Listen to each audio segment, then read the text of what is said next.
In this video, I'll show you how to work with labels in a pie chart. We have a table with data. Let's make a pie chart. In the Setup tab, go to Label. Here you can choose which labels to use. By default, it's usually the first column. Let's try using numbers and see how they look. But let's keep categories instead.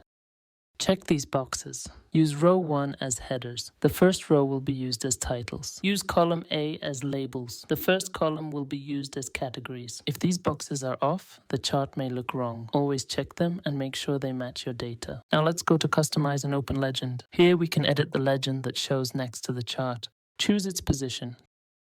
Top, bottom, left, right. Change the font. Adjust size.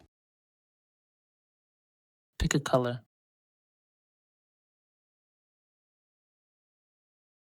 Use bold or italic if you want. You can also rename a label manually. Double-click the name. Type a new one.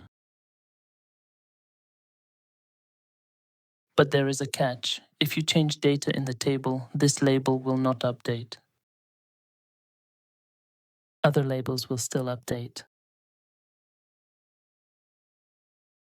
To make it dynamic again, delete your custom name. Leave it blank.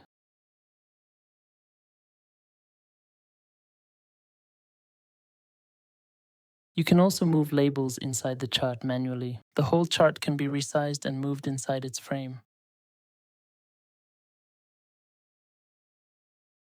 Now let's add labels inside the slices. Go to Customize, Pie Chart, find Slice Label. You can choose Label, Value, Percentage, or Value and Percentage. You can change text style here too, size, bold, italic. A common question is, why do some labels disappear? It happens when there is no space for them. The only fix is to reduce font size, or make the whole chart bigger.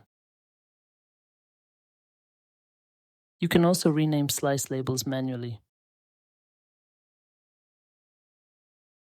Tooltips will still show the correct data, but again, if you rename it, it won't update with the table. To restore updates, delete the custom name. And that's it. If this was helpful, don't forget to like and subscribe.